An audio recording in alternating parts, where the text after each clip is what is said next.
Soy Irene, soy la profesora que os va a dar Psicoterapias 2 y Básica 2 en la academia.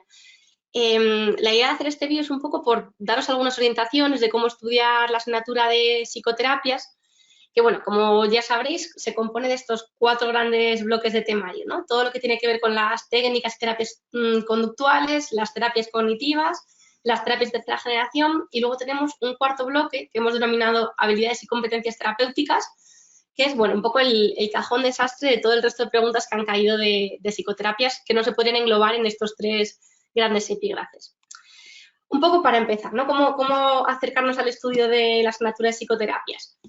Es una asignatura bonita, ¿no? Y eso es una cosa importante porque yo creo que es fácil de leer, es una de las que no nos cuesta, de las que nos cuesta menos por lo menos estudiar. Y yo creo que precisamente porque son muchos modelos diferentes, muchos tipos de terapias, es importante que la primera vuelta que hagáis, la primera aproximación a la asignatura, sea una lectura comprensiva del... Yo me leería el manual, igual que no siempre os recomiendo leer todo lo que tenemos en el manual necesariamente. En psicoterapias, por lo menos de terapias cognitivas, conductuales y de tercera generación, sí que creo que es importante.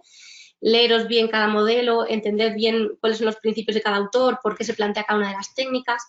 Y para esta primera aproximación yo me apoyaría del manual y de la clase.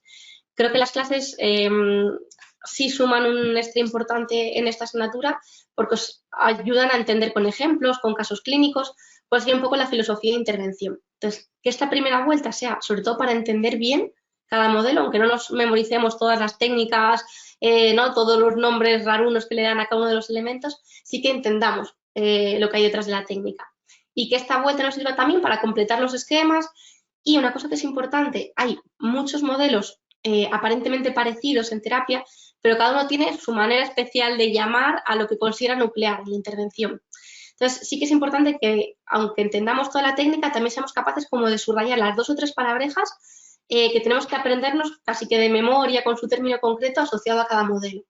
Aquí en clase también vamos a intentar como dirigir mucho, ¿no? Aquí lo más importante es esto es lo que no se os puede olvidar, pero en esta primera vuelta tiene que ser también parte de vuestro trabajo, ¿no? Entender cada modelo y subrayar aquellos conceptos que os tienen que hacer acudir rápidamente al modelo de que estamos hablando.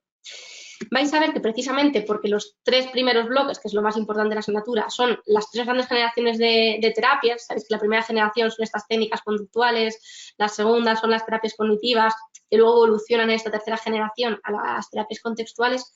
Vais a ver que hay muchos elementos que van evolucionando en cada una de las generaciones, entonces se hablan de cosas como muy parecidas, y va a ser importante que podáis saber qué cosas se mantienen y cuáles serían como los principios que discriminan unas y otras, ¿no? Entonces, esta parte como de integrar elementos comunes y diferenciar qué cosas son específicas de cada modelo, la vais a poder hacer mejor seguramente en la segunda vuelta, ¿no? Cuando ya entendáis bien todos los modelos hasta la tercera generación, en esta segunda vuelta vamos a trabajar mucho en, bueno, ¿os dais cuenta de que en tercera generación veíamos que esto era así? ¿No? Pues en conductuales, acordaos de que se plantea de esta otra manera. Entonces, que hagáis un poquito, primera vuelta, como muy despacito, muy de comprender, de completar esquemas, y segunda vuelta ya también como de discriminar, de integrar conocimiento, sobre todo en estos 3 primeros grandes temas que tenemos en psicoterapias.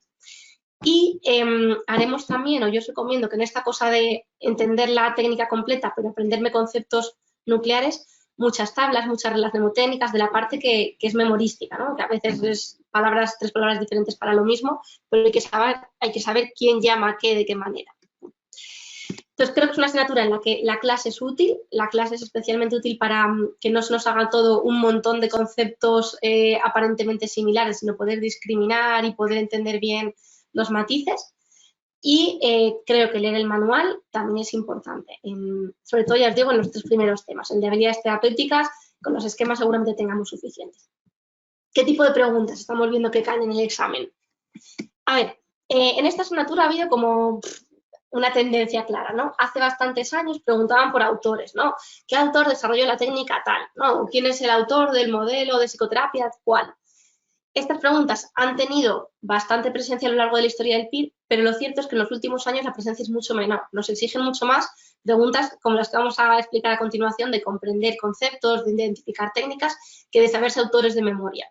Entonces, yo sí que os animaré a aprenderos algunos de los más típicos, ¿no? Pues Linenham, Beck, ¿no? Algunos nombres nos tienen que sonar, pero no creo que sea tan relevante, aunque veréis que hay varias preguntas años anteriores, ¿no? Hace 10 años de este tipo. Y las preguntas que más caen ahora son estos dos segundos tipos que tenéis aquí, ¿no? De identificar técnicas, pues que nos ponen pues, un ejemplo de cómo se aplica una técnica y tenemos que saber qué técnica se está aplicando, ¿no? O saber qué técnica deberíamos aplicar con un problema concreto de un paciente. ¿No? Os pongo aquí algunos ejemplos de estos tipos de preguntas. ¿Cómo se denomina la variante del tiempo fuera en la que, ¿no? Al sujeto se le impide el acceso, el reforzamiento y no puede ver a los demás aunque permanece en el mismo lugar? Tendríamos que saber cuál es la respuesta correcta, ¿no? O el ejercicio de dirigir los globos oculares al centro de la frente y hacer surgir un color en imaginación es una tarea que forma parte de qué técnica. Igual, ¿no? Tenemos que identificar la técnica. El otro tipo de preguntas, que además yo creo que están cayendo también más en los últimos años, son de entender la técnica, ¿no? De reconocer un poco los fenómenos, los procesos que se ponen en marcha en cada una de las técnicas, de entender aspectos de la técnica que son más relevantes o que juegan un papel importante a la hora de decantarnos por una o por otra. Os pongo también algunos ejemplos, ¿no? ¿Qué aconsejaríamos a un paciente con agorafobia durante una sesión de exposición? Aquí nos cuentan un poquito cuál es la técnica, pero nos piden que sepamos manejarla, ¿no? Si nos comunica que se siente mal, que cree que se va a desmayar y que necesita abandonar la sesión, ¿qué tenemos que hacer? ¿Veis? Un poquito es saber cómo se funciona en cada una de las técnicas. O esta otra, ¿no? Si le pide al cliente que analice cómo han sido las soluciones que ha venido aplicando a su trastorno hasta el momento y le pedimos valorar el resultado de estas soluciones, si han sido exitosas, ineficientes o incluso perjudiciales. Pues tenemos que entender un poquito en qué fase, ¿no? O qué parte de la terapia la está utilizando en este momento. O esta última, ¿no? Para planificar sesiones de exposición efectivas, nos piden que sepamos si el ritmo gradiente de exposición es importante tenerlo en cuenta o no, cómo afecta la eficacia. ¿Veis? Son como matices de cada una de las técnicas. Entonces, sobre todo en las técnicas más relevantes, también os recomiendo profundizar mucho en esto, ¿no? No solamente saber la exposición es esto, sino variables que juegan un papel importante, variables que hay que tener en cuenta, cuáles afectan más y menos en la eficacia, cuándo podemos implementar unas u otras. Bueno, también la clase va a ser como bastante dirigida a señalar en cuáles hay que profundizar más las técnicas y cuáles podemos saber más por encima. Y luego, un tipo de preguntas que en los últimos años, en los últimos 2, 3 años, han venido cayendo más, son preguntas que podemos decir como de bases teóricas, ¿no? De cuál es la filosofía detrás de las técnicas de intervención. Pongo algunos ejemplos, ¿no? Pero pues la terapia cognitiva de la depresión para BEC se concibe con un enfoque psicoeducativo, ¿no? Y nos habla un poquito de que tiene en cuenta los principios de aprendizaje asociados al lenguaje, ¿no? Pues entender un poco cuáles son estos principios de aprendizaje, o nos preguntan por los conceptos que están detrás de conceptos como la difusión cognitiva, ¿no? O algunas de las cosas que se aplican en las terapias, sobre todo de tercera generación. Entonces, también nos listaría un poco a entender, ¿no? Pues como veis aquí, qué es un estímulo discriminativo, cuáles son como las bases de las técnicas.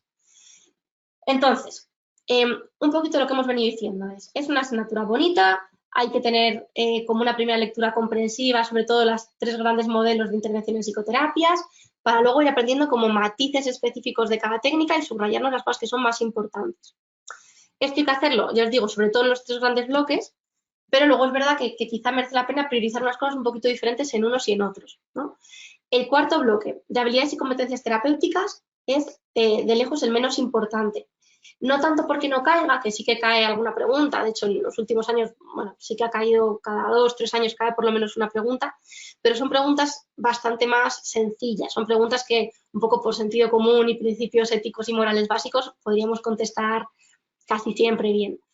Entonces, de los otros 3 bloques, terapias conductuales, cognitivas, tercera generación, sí que os diría que generalmente ha venido cayendo más de terapias conductuales, de hecho os traigo un poquito. En todos los años previos había caído más terapias conductuales. Hace 2 años, que es el quesito que traemos aquí, seguían cayendo más preguntas, sobre todo de terapias conductuales, que además es la parte seguramente menos abstracta, ¿no? Que son técnicas concretas que hay que saberse, y ha tenido una presencia importante, aunque sea la primera generación. Pero, como podéis ver aquí, ya hace 2 años cayó mucho más de cognitivas modernas, digamos, ¿no? Que son los modelos más modernos de terapias cognitivas, pues a terapia de esquemas de Jung, y más preguntas de modelos de tercera generación, ¿no? Entonces, como veis, cayó una habilidades terapéuticas, pero aunque se mantenía la proporción de mayor preguntas de terapias conductuales, ya caían más de las modernas. Y este último año, que es este que tenéis aquí, ya ha caído tantas preguntas de tercera generación como de todo lo demás, ¿no? Entonces, un poquito porque sepáis o podáis, sabéis que aquí nadie tiene una bola de cristal, no podemos saber cómo va a ser el próximo examen, pero yo sí que me estudiaría sobre todo las terapias de tercera generación, que desde hace 10 años que han aparecido, la presencia se ha incrementado de manera exponencial y están preguntando mucho y preguntas pues más complejas, más abstractas de este tipo de terapias. Y me estudiaría mucho las técnicas conductuales, que yo os digo que son un poco más rollo, pero también son más sencillas. Dentro de las terapias cognitivas no me las dejaría sin estudiar en absoluto, pero quizá me estudiaría profundamente más los modelos más relevantes, que quizás sean pues la terapia de esquemas de Beck, ¿no? La terapia cognitiva o la terapia de esquemas de Jung. Os tendrían que sonar todas las terapias cognitivas, sobre todo también las de habilidades y demás, pero en concreto más algunos modelos que ya os digo, en clase también iremos un poco señalando de esto han caído más preguntas, de esto menos. Y luego vais a ver, ¿no? Como este último año, pues que a veces cae una pregunta que, bueno, que tenemos fuera de temario, este año cayó una de análisis funcional, pero suelen ser preguntas que tienen mucho que ver con la filosofía que aplican las terapias, ¿no? Entonces, pues esta análisis funcional se enmarcaba también en este contexto. Si nos aprendemos bien cómo funcionan las psicoterapias, por qué, cuáles son las bases teóricas, los principios en los que se apoyan, y nos aprendemos bien las 4 o 5 palabrejas asociadas a técnicas concretas, deberíamos saber contestar todas las preguntas. Último aspecto, así que a veces conviene revisar. ¿Es necesario ampliar en psicoterapias? A ver, con el material que tenemos en CEDE, tenemos más que suficiente, vamos, para probar y para sacar una muy buena nota. Hemos incluido todo lo que ha caído alguna vez en la historia del PIR, está en los manuales. ¿Que pueden caer cosas fuera de temario? Pues como os acabo de decir, a veces cae alguna pregunta, pero merece mucho más la pena comprender bien lo que tenéis en CEDE, que os va a permitir pensar en lo que esté fuera de temario, que perder mucho tiempo ampliando en una asignatura como psicoterapias, ¿no? Yo no sé en otras asignaturas, preguntar a los profesores, quizá en tratamientos, no lo sé, pero en psicoterapias es muy amplia la literatura de referencia, es súper bonita de leer, pero quizá no en un momento en el que estéis opositando. Entonces, yo no ampliaría, sí que atendería en las clases, utilizaría mucho el foro, preguntaría todas las cosas que sintéis que no terminas de tener claro con la lectura que hacéis del manual y no ampliaría. Si aún así decís, pues yo quiero ampliar, a elegir ampliar, ampliaría de tercera generación. Si os empeñáis en ampliar de tercera generación, quizás recomiendo este manual que veis aquí, el de Ruiz Díaz y Villalobos de 2017. La parte de terapias de tercera generación del final, bueno, es asequible, fácil de entender y a lo mejor os resulta relativamente cómoda. Si cogéis un manual de referencia como el de Hayes, ¿no? Que es el padre, aceptación y compromiso en el que se basan las terapias de tercera generación, os va a resultar muy farragoso. Son muchísimos conceptos, hay unas bases teóricas, filosóficas amplísimas y el tiempo que vais a invertir en leer e intentar entender eso, mejor lo invertís memorizando 4 técnicas. Entonces, esa es un poco mi recomendación. Si además si queréis más literatura, pues estamos disponibles siempre para ampliar lo que necesitéis. ¿Qué sí que es necesario? El PIR es un examen duro, arduo, con un montón de materias más o menos amenas. Psicoterapias es una asignatura muy disfrutable, que además os va a dar muchas claves luego para entender la clínica, para entender los pacientes que veis en consulta cuando saquéis plaza. Entonces, aprovechad para disfrutarla. No es como otras asignaturas como básica, por ejemplo, como evaluación, que es más pesada, es una asignatura en la que también os tiene que servir un poco para descansar, para conectar con la clínica, para conectar en por qué estáis estudiando el PIR y qué os gustaría hacer, este tipo de cosas. Entonces, esto no dejéis de hacerlo también cuando estudiéis la asignatura. Y bueno, sabéis que estamos a vuestra disposición, todo el equipo de profesores, encantados de aclarar todas las dudas que tengáis de cada una de nuestras asignaturas. Mucha suerte para el examen.